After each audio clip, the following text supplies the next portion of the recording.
এই মুহূর্তে পশ্চিমবঙ্গের কোচবিহারের পলিটেকনিক কলেজ ভোট কেন্দ্রে আছেন রিপোর্টার সুব্রত আচার্য। আমরা এখন সরাসরি চলে যাচ্ছি তার কাছে। সুব্রত, কবির, অভিযোগ পাল্টা অভিযোগের মধ্যে কিন্তু এই চৈত্রের দাবদাহে নির্বাচনের ভোটের যে উত্তাপ, ভোট গ্রহণের যে পরিবেশ ক্রমেই কিন্তু উত্তপ্ত হয়ে উঠেছে। ইতিমধ্যেই কোচবিহারের বেশ কয়েকটি জায়গা থেকে সহিংসতার খবর পাওয়া গিয়েছে। মেকলিগঞ্জে বিজেপির পার্টি অফিসে হামলা চালানোর অভিযোগ উঠেছে। বিজেপি দাবি করেছে যে রাজ্যের শাসক দল তৃণমূল কংগ্রেস এই হামলা চালিয়েছে। যদিও তৃণমূল কংগ্রেসের পাল্টা অভিযোগ, আসলে এটি সংবাদ মাধ্যমের কাছে ভুলভাবে ব্যাখ্যা করেছে বিজেপি, এবং একই রকমভাবে তৃণমূল কংগ্রেসের পক্ষ থেকে ইভিএমে যেমন কারচুপির অভিযোগ উঠেছে, ঠিক একইভাবে কোচবিহারের আসনের যে প্রার্থী, বিজেপির প্রার্থী নিশীথ প্রামাণিক, তিনিও বলছেন জেলা শাসকের নেতৃত্বে কোচবিহারও ইভিএমের যে মেশিনে সেটি কারচুপি হয়েছে।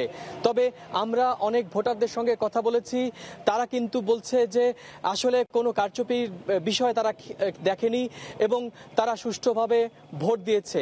তো আমি যেখানটি দাঁড়িয়ে আছি সেটি হচ্ছে এই কোচবিহার জেলার 9টি বিধানসভা কেন্দ্রের বিধানসভা, যেখানে লোকসভার অন্তর্গত 7টি বিধানসভার যে ইভিএম মেশিন, সেই ইভিএম মেশিন কিন্তু আমার পেছনে যে কলেজ আছে সেখানেই যে স্ট্রং রুম, এই স্ট্রং রুমেই ভোট শেষে কিন্তু নিয়ে আসা হবে। এবং আমরা দেখতে পাচ্ছি সেখানে নিচ্ছিদ্র নিরাপত্তা ব্যবস্থা আঁটোসাঁটো করা হয়েছে, যাতে কোনোভাবেই কোনো রকম প্রশ্ন নির্বাচন কমিশনের বিরুদ্ধে না ওঠে।